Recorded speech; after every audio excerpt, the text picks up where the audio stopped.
So right now I just avoided certain death by laying down what appeared to be a really good hand.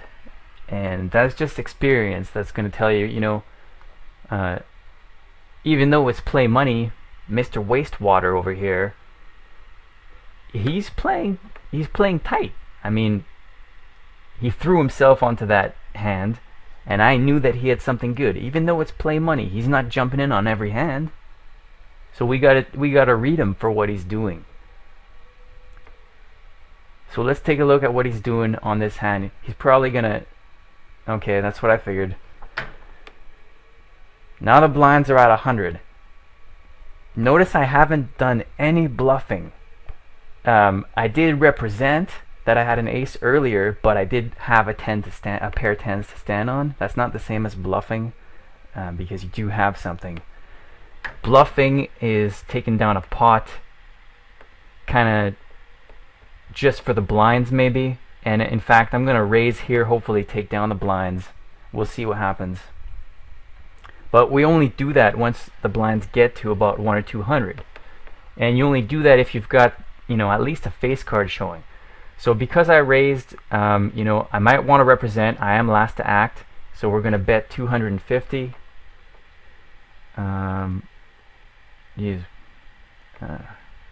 250. Or 300 it's going to be. Fire that second bullet. Getting a kind of gut feeling I may have made a mistake here. I don't know if they're going to lay it down. Looks like they did. I got lucky there. See what happens there is I was fumbling with the controls. I wasn't quick enough. And that is a factor in making people lay down their hands. I wanted to be quick on that, but I was a bit too slow. Because I wanted to bet 250, not thinking that you have to bet in increments of the big blind. Queen 6, this is garbage, throw it away.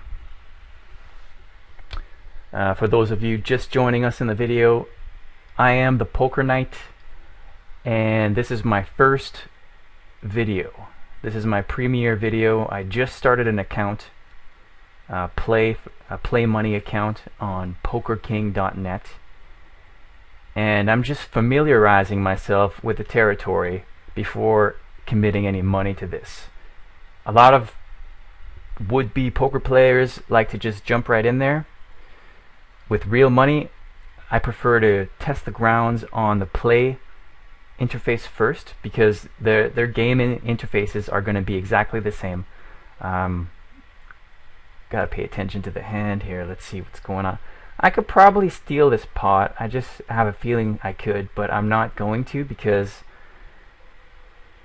with 1950, I'm pretty comfortable. I'm in third place. 2 inactive players, 1 on the bubble over here, so I can probably make it into the top 3 without risking much. And that's the idea. That's my idea. 7-3, I'm under the gun. We're going to throw that away.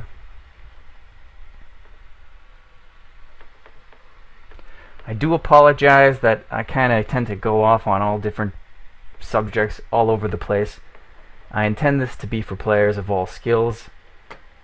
Please feel free to comment on the video, send me any questions, flames, praises, concerns, comments, whatever you like,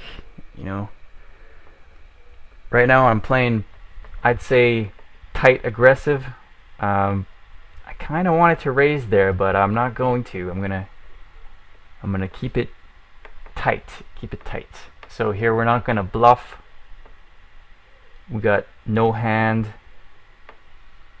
We're going to check it to Mr. Wastewater. I expect him to bet here, and that's what I thought. I could raise and try to bully him out of that money, but the pot's only 510, and he's the big stack, and it's a mistake to bluff the big stack.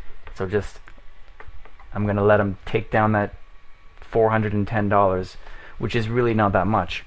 It's a pretty insignificant amount. You're going to see the blinds go up in a few minutes, and you're going to see a lot more action. So ace 10, decent hand, offsuit, but it's playable. I'm in the small blind. It's the kind of hand where I would call Probably not raise with this. Depends what Satcho does here. If he folds, I'm gonna raise. So I am gonna raise, because this makes me the last to act. Hopefully take it down right here. Not enough. So here we're gonna check it again. Big stack. I'm not bluffing the big stack. We're gonna check back and forth unless he hits something. Now I hit something. I'm gonna bet 100, but beware, there is a possibility of a straight here. So if he re-raises hard, I'm gonna have to shut it down. See what he does. He'll probably fold. He looks like a good player, so he raises. You know, I would expect to see a straight here. So I'm not gonna call. I don't think the 10 is gonna do it. I'm gonna fold that. So that's that. I should have probably maybe bet harder there, but I did see the possibility of a straight. And again, it's about being conservative enough to make it into the money. There's a time for aggression, and there's a time for being passive.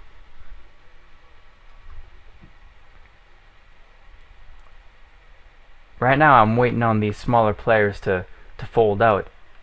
I do want to play some hands, but I don't want to get myself into trouble. And I've shown you guys a couple examples of still playing the hand, but ducking away from it before it turns into something real bad. Especially when you're going up against a big stack. If you're not in the money yet, there's no point in going against the big stack. And right now, we're not in the money. We are still a while away. We've got 1, 2, 3, 4, 5, 4 more players to knock out before we can be 3 more players. See what we can do here.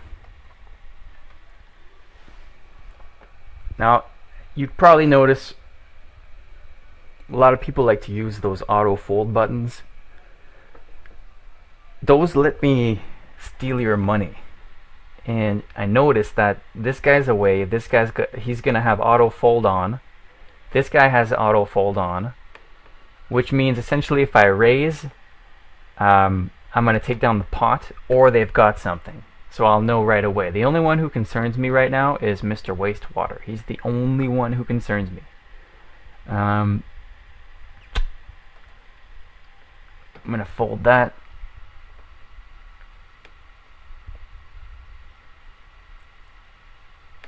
And Mr. Jack 13111 raises the minimum. Texture's gonna fold because he's an inactive player. So that's a good move on Jack's part. All he had to do was get Mr. Wastewater to fold, and he could get a free 150 chips. So here's where we're gonna start stealing. This is where it comes in handy. I'm first to act. It's probably not the best time to steal. Put that down and let the other players duke it out. So he's attempting the same strategy here. He's probably playing with nothing, and Mr. Wastewater is gonna fold. Oh, big raise. Probably shouldn't call those too early. All of a sudden the active player is in, probably sees a pair or some aces or nothing. I've played a lot of real games, and so far this is going just like a real game would. All sorts of random stuff can happen. You never know. But by being conservative, we got another player knocked out. So this puts us one step closer to the money. We got to knock out 2 more players. I am falling behind here, so I'm gonna have to make some moves and rack up some chips. How am I gonna do that? I'm gonna just hit a raise right here. Hopefully just get some respect. I'll hit it hard right here. Bet the pot. 825. Hopefully he doesn't have an ace, because I'm totally screwed. But that's poker for you, right? You gotta represent.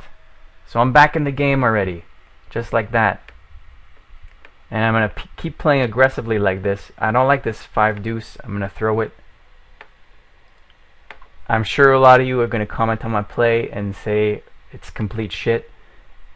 It's easy to say that when you're on the inside, the insider's view, you know, you get to see what I'm doing. But if you were my opponent, you know, you'd be thinking a whole lot differently. So it's all perspective. Keep that in perspective. Keep that in mind.